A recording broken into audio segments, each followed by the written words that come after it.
Hello नमस्कार दोस्तों, स्वागत है आपका आज के मुख्य समाचारों में। यहाँ आपको देखने को मिलेगी सुबह से शाम तक की ताज़ा खबरें ब्रेकिंग न्यूज़ अपडेट के रूप में। तो दोस्तों, उससे पहले आपसे एक छोटी सी रिक्वेस्ट है, अगर आपने हमारे यूट्यूब चैनल को सब्सक्राइब नहीं किया है तो सब्सक्राइब जरूर कीजिएगा। तो चलो दोस्तों, शुरू करते हैं आज के पहले मुख्य समाचार। डोनाल्ड ट्रंप के घर पर FBI की रेड, एजेंट्स ने घर को घेरा, तलाशी जारी। ट्रंप बोले वे मुझे 2024 का चुनाव लड़ने से रोक रहे हैं। तो दोस्तों, अमेरिकी जांच एजेंसी FBI ने पूर्व राष्ट्रपति के आलीशान फार्म हाउस और रिजॉर्ट मार-ए-लागो पर सोमवार देर रात को छापा मारा। तो दोस्तों, रिपोर्ट के मुताबिक आपको बता दें कि FBI के कई एजेंट ने ट्रंप के घर को घेर लिया है और तलाशी ली जा रही है। वहीं दोस्तों, खुद डोनाल्ड ट्रंप ने इस रेड की पुष्टि की है और उधर ट्रंप का कहना है कि वे मुझे चुनाव लड़ने से रोक रहे हैं। तो दोस्तों, ट्रंप ने कहा है कि फ्लोरिडा में मेरे पाम बीच स्थित खूबसूरत घर मार-ए-लागो को FBI ने कब्जे में ले लिया है। यहाँ की तलाशी ली जा रही है और यहाँ FBI के एजेंट मौजूद है। तो दोस्तों, आपको बता दें कि अमेरिकी राष्ट्रपति के साथ ऐसा पहले कभी नहीं हुआ। तो दोस्तों, जांच एजेंसियों के साथ सहयोग के बावजूद इस तरह की कार्रवाई की जा रही है। यह न्यायतंत्र का हथियार के तौर पर गलत इस्तेमाल करने जैसा है। इसी के साथ दोस्तों, यह कट्टर लेफ्ट डेमोक्रेट का हमला है। वे नहीं चाहते कि मैं 2024 का चुनाव लड़ूं। तो दोस्तों, इसी के साथ आपको बता दें कि ट्रंप के दो करीबियों ने कहा है कि यह रेड बिना किसी नोटिस के की गई है। रिपोर्ट के मुताबिक जिस वक्त FBI एजेंट ने मार-ए-लागो पर छापा मारा, उस वक्त खुद ट्रंप वहां नहीं थे। दोस्तों, बताया जा रहा है कि वो फिलहाल न्यू जर्सी में है, जहां वो एक केस के सिलसिले में गए हैं और कुछ दिन पहले ही ट्रंप के खिलाफ 6 जनवरी को हिंसा के मामले में जांच कर रही। तो दोस्तों, इसी के साथ आपको बता दें कि ट्रंप ने कई मौकों पर साफ किया है कि वो एक बार फिर राष्ट्रपति चुनाव लड़ना चाहते हैं। खास बात यह है कि उनकी रिपब्लिकन पार्टी में उनको चैलेंज करने वाला उनके कद का कोई दूसरा नेता भी नहीं है। हालांकि पिछले साल 6 जनवरी को हिंसा के मामले में भी उनके खिलाफ गंभीर आरोप है और वो महाभियोग का सामना भी कर चुके हैं। इसी के साथ दोस्तों, चलते हैं आज के अगले मुख्य समाचार की ओर। खत्म हुआ बीजेपी JDU गठबंधन, विधायकों से बैठक के बाद नीतीश कुमार का ऐलान। तो दोस्तों, JDU विधायकों के साथ बैठक के बाद मुख्यमंत्री नीतीश कुमार ने बीजेपी के साथ अपना गठबंधन तोड़ दिया है। तो दोस्तों, वह अब राज्यपाल को अपना इस्तीफा सौंपेंगे और दोस्तों, इससे पहले उन्होंने राज्यपाल से मिलने के लिए समय मांगा था। तो दोस्तों, आपको सूत्रों के अनुसार बता दें कि विधायकों के साथ बैठक में नीतीश ने कहा है कि ये अब गठबंधन अब अस्तित्व में नहीं रहा। बैठक में नीतीश ने अपने विधायकों को विस्तार से बताया कि कैसे बीजेपी उन्हें खत्म करने की कोशिश कर रही है। तो दोस्तों, आपको बता दें कि बिहार में सत्ता बचाने के लिए गृह मंत्री अमित शाह, धर्मेंद्र प्रधान और JP नड्डा के नेतृत्व में तमाम बीजेपी के शीर्ष नेता नीतीश कुमार के संपर्क में थे, ताकि इस स्थिति से उबरा जा सके और गठबंधन को बचाया जा सके। तो दोस्तों, बीजेपी अध्यक्ष JP नड्डा ने कहा था कि सभी क्षेत्रीय पार्टियों को सफाया हो जाएगा। तो दोस्तों, इससे नीतीश वास्तव में नाराज हो गए और इसकी झलक राज्य इकाई के अध्यक्ष उमेश कुशवाहा के बयान की कल की टिप्पणी में दिखती है। इसी के साथ दोस्तों, आपको बता दें कि अध्यक्ष विजय कुमार सिंह भी कभी भी नीतीश को सदन के अंदर या बाहर अपमान करने का कोई भी मौका नहीं छोड़ते हैं। इसी के साथ दोस्तों, चलते हैं आज के अगले मुख्य समाचार की ओर। महाराष्ट्र में 18 मंत्रियों ने ली शपथ, भाजपा और सिंधी गुट से 9 मंत्री बने। मंत्रिमंडल में लोढ़ा सबसे अमीर, CM सबसे कम पढ़े लिखे। तो दोस्तों, एकनाथ शिंदे के मुख्यमंत्री बनने के 39 दिन के बाद मंगलवार को महाराष्ट्र के मंत्रिमंडल का गठन हो गया है। तो दोस्तों, मंत्रिमंडल विस्तार में 50-50 का फार्मूला अपना रहा है। तो दोस्तों, दोनों ओर से 9 विधायक मंत्री बनाए गए हैं। सबसे पहले भाजपा के राधाकृष्ण विखे पाटिल ने मंत्री पद की शपथ ली और दोस्तों, नए मंत्रिमंडल में भाजपा के प्रभात लोढ़ा सबसे अमीर है, जबकि मुख्यमंत्री खुद सबसे कम 10वीं पास है। इसी के साथ दोस्तों, आपको बता दें कि सिंधी की नई टीम में सभी के सभी मंत्री करोड़पति है और इसमें सबसे ज्यादा संपत्ति मालाबार हिल्स सीट से भाजपा विधायक मंगल प्रभात लोढ़ा के पास है। वही दोस्तों, सबसे कम यानी 2 करोड़ की प्रॉपर्टी पैठान सीट से विधायक संदीपन भूमरे के पास है। तो दोस्तों, कैबिनेट में 12 ऐसे मंत्री हैं जिन पर आपराधिक मामले दर्ज है और इनमें से कुछ पर गंभीर धाराएं भी चल रही है। वही दोस्तों, चुनावी हलफनामे के मुताबिक मुख्यमंत्री शिंदे पर 18 और उप मुख्यमंत्री पर 4 क्रिमिनल केस भी दर्ज है। तो दोस्तों, इसी के साथ आपको बता दें कि शिवसेना पर अधिकार और 16 बागी विधायकों की अयोग्यता के मामले को लेकर सुप्रीम कोर्ट में होने वाली सुनवाई टल गई है और अब इस मामले पर 12 अगस्त को सुनवाई होगी। और दोस्तों, इस मामले को 5 जजों की बेंच को सौंपना चाहिए या नहीं, इसे लेकर दलीलें सुनी जाएगी। तो दोस्तों, आपको बता दें कि 4 दिन पहले सुनवाई पर CJI ने चुनाव आयोग के वकील से कहा था कि दोनों पक्ष चुनाव आयोग में सोमवार को हलफनामा दे सकते हैं और अगर कोई पक्ष समय की मांग करता है तो आयोग उस पर विचार करे। इसी के साथ दोस्तों, चलते हैं आज के अगले मुख्य समाचार की ओर। लोकसभा में पेश हुआ बिजली संशोधन विधेयक 2022। केजरीवाल बोले ये खतरनाक है, संसदीय समिति को भेजा गया। तो दोस्तों केंद्र सरकार ने सोमवार को लोकसभा में ऊर्जा मंत्री आर.के. सिंह ने बिजली संशोधन विधेयक 2022 पेश किया है। तो दोस्तों आपको बता दें कि विपक्षी पार्टियों ने इसका जमकर विरोध किया। वहीं दोस्तों विपक्ष ने इसे इलेक्ट्रिसिटी इंडस्ट्रीज के निजीकरण की दिशा में एक कदम बताया है। तो दोस्तों कांग्रेस नेता अधीर रंजन चौधरी ने कहा है कि यह विधेयक कॉर्पोरेटिव मूवमेंट का उल्लंघन करता है, वहीं साथ ही राज्यों के अधिकारों को कम करने वाला है।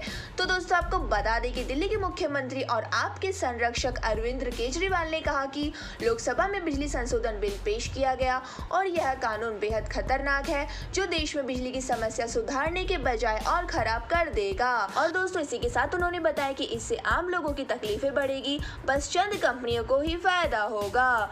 तो दोस्तों केंद्र से अपील है कि इस विधेयक को लाने में जल्दबाजी ना करे। वहीं दोस्तों विपक्ष के विरोध के बाद ऊर्जा मंत्री ने इस विधेयक को संसदीय स्थायी समिति को भेजने का आग्रह किया है और उनका कहना है कि यह विधेयक प्रणाली को बेहतर करने और प्रशासनिक सुधार की जरूरत है।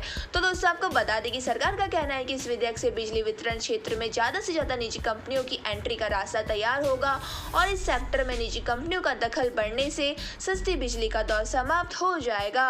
और इस कानून के जरिए बिजली सेक्टर 75 अरब डॉलर के कर्ज का संकट दूर करने का प्रयास कर रही है। हालांकि कानून के बनने से पहले इसका विरोध शुरू हो गया है और बिजली विभाग के 27 लाख कर्मचारियों समेत विपक्षी पार्टियों ने भी इस कानून के खिलाफ मोर्चा खोल दिया है। इसी के साथ दोस्तों चलते हैं आज के अगले मुख्य समाचार की ओर। पेट्रोल डीजल की नई कीमतें जारी। दिल्ली, नोएडा, पटना समेत कई शहरों में है यह रेट। तो दोस्तों देश में मंगलवार को ईंधन तेल के दामों में कोई बदलाव नहीं हुआ है। 4 महीनों से ज्यादा वक्त से तेल कंपनियां तेल के दाम स्थिर रख रही है। वहीं दोस्तों अंतरराष्ट्रीय कच्चा तेल बाजार में क्रूड ऑयल $100 के नीचे आ चुका है। हालांकि यहाँ तेल के दामों में संशोधन के आसार नहीं दिख रहे। वहीं दोस्तों उधर कच्चे तेल के दामों में सोमवार को 1.8% की बढ़त दर्ज की गई है। तो दोस्तों लेकिन ब्रेस्ट क्रूड ऑयल नीचे गिर गया है। और दोस्तों आपको बता दें कि ब्रेस्ट क्रूड फ्यूचर 0.3% गिरकर $96.38 प्रति बैरल पर हो गया है और US WTI क्रूड 0.3% गिरकर $90.52 प्रति बैरल पर था। तो दोस्तों आपको बता दें कि कल घरेलू बाजार में मजबूत हाजिर मांग के कारण कारोबारियों ने अपने सौदे के आकार को बढ़ाया, जिससे वायदा कारोबार में कच्चा तेल की कीमत 61 रुपए तेजी के साथ 7,147 रुपए प्रति बैरल पर हो गया है। वहीं दोस्तों देश में अंतरराष्ट्रीय कच्चा तेल बाजारों के दामों के मुताबिक हर रोज ईंधन तेल के घरेलू दाम संशोधित होते हैं और ये नए दाम हर रोज सुबह लागू हो जाते हैं। इसी के साथ दोस्तों चलते हैं आज के अगले मुख्य समाचार की ओर। भारत में बैन होंगे सस्ते चाइनीज फोन। 12,000 रुपए से कम के स्मार्टफोन को बेचने पर लग सकती है रोक, घरेलू कंपनियों को मिलेगा बढ़ावा। तो दोस्तों भारत में चाइनीज ऐप के बैन के बाद अब चीनी स्मार्टफोन कंपनियों के कुछ मोबाइल फोन पर बैन लगाने की तैयारी हो चुकी है। तो दोस्तों आपको बता दें कि भारत जल्दी चीनी स्मार्टफोन कंपनियों के ऐसे स्मार्टफोन पर बैन लगा सकता है जिनकी कीमत 12,000 रुपए से कम है। तो दोस्तों बता दें कि चीन की कंपनियां लो बजट फोन वाले सेगमेंट में दुनिया भर में सबसे आगे है। तो दोस्तों सोर्स का कहना है कि इस कदम से उन्हें यहां से बाहर कर लोकल मैन्युफैक्चर को बढ़ावा देने की योजना बनाई जा रही है।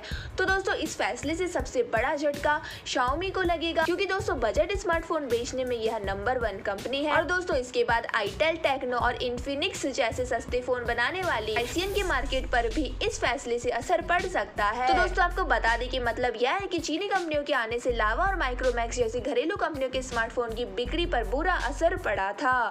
तो दोस्तों आपको बता दें कि रिपोर्ट में बताया गया है कि एप्पल और सैमसंग कंपनी के फोन की कीमतें ज्यादा होने से उन पर कोई प्रभाव नहीं पड़ेगा। हालांकि इस रिपोर्ट में Xiaomi और Realme और दोस्तों ट्राइसियन से पूछा गया तो उन्होंने कोई जवाब नहीं दिया। वहीं दोस्तों भारत में एंट्री लेवल मार्केट से बाहर किए जाने पर Xiaomi और उसके साथ की दूसरी कंपनियों को बड़ा नुकसान होगा और इन कंपनियों में चीन में लॉकडाउन के बाद भारत में काफी ग्रोथ की है और दोस्तों चीन में कोरोना के चलते फोन की मांग भी लगभग खत्म हो गई है।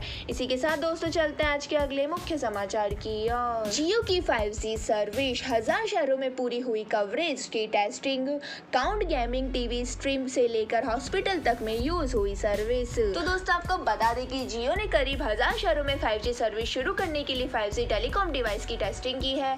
तो दोस्तों इस दौरान हिट मैप, 3D मैप और रीट्रेसिंग टेक्नोलॉजी का इस्तेमाल कर टारगेट कस्टमर कंजप्शन और रेवेन्यू के एक्सेप्टेशन को आधार बनाया गया है। तो दोस्तों रिलायंस कंपनी ने अपनी सालाना रिपोर्ट में कहा है कि जियो ने फाइनेंशियल ईयर 2021 से 22 में 5G सर्विस के लिए खुद को तैयार करने की दिशा में कई कदम उठाए हैं।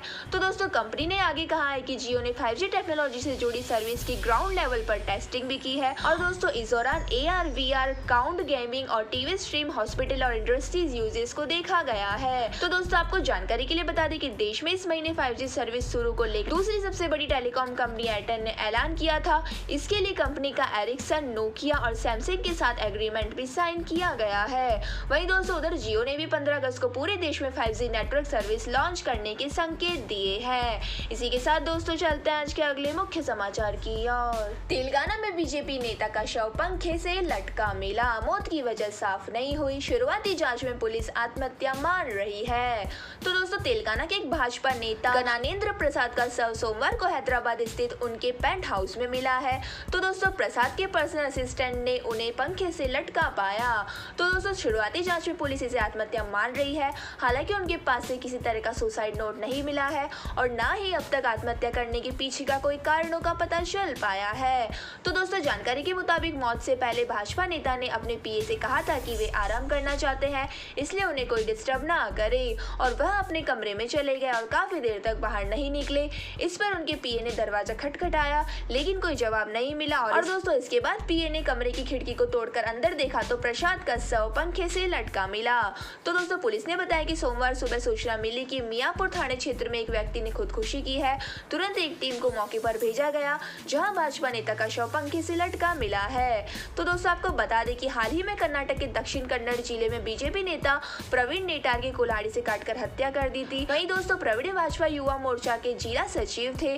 तो दोस्तों इसके बाद राज्य में भारी बवाल मच गया था और दोस्तों अब इस मामले में केंद्रीय एजेंसी इसकी जांच कर रही है। इसी के साथ दोस्तों चलते हैं आज के अगले मुख्य समाचार की ओर। गुजरात में ताजिया जुलूस के दौरान हुआ बड़ा हादसा, इतने लोगों की हुई मौत। तो दोस्तों मुहर्रम की पूर्व संध्या पर गुजरात के जामनगर शहर में निकाले जा रहे ताजिया जुलूस के दौरान करंट लगने से 2 लोगों की मौत हो गई और 10 लोग गंभीर रूप से घायल हो गए हैं। तो दोस्तों 20 संभाग के थाने के एक अधिकारी ने बताया कि घटना सोमवार रात करीब 11:15 बजे हुई है, जब जुलूस शहर के धारानगर मोहल्ले से गुजर रहा था। तो दोस्तों मुस्लिम समुदाय के लोग करबला की लड़ाई में पैगंबर मोहम्मद के नवासे इमाम हुसैन की शहादत की याद में मुहर्रम मनाते हैं। तो दोस्तों अधिकारी ने बताया कि इमाम हुसैन के मकबरे की एक छोटी प्रतिकृति ताजिया की बिजली के तार से छू जाने के बाद उसमें करंट आ गया, जिसके चपेट में 12 लोग आ गए। इसी के साथ दोस्तों उन्होंने बताया कि ताजिया के तार को छूते ही उसके सिर से एक चिंगारी निकलती दिखाई दी। ताजिया के संपर्क में आए लोगों को बिजली का झटका लगा और सभी 12 लोगों को एक सरकारी अस्पताल में ले जाया गया, जहां डॉक्टरों ने 2 लोगों को मृत घोषित कर दिया है और अधिकारियों ने बताया कि मृतकों की पहचान आसिफ यूनुस, भाई मलिक और मोहम्मद वहीद के तौर पर हुई है। तो दोस्तों यह थे हमारे आज के मुख्य समाचार। हमारी वीडियो को ज्यादा से ज्यादा लाइक करें, शेयर करें और हमें कमेंट करके जरूर बताइए कि आपको हमारी वीडियो कैसी लगती है। धन्यवाद। जय हिंद।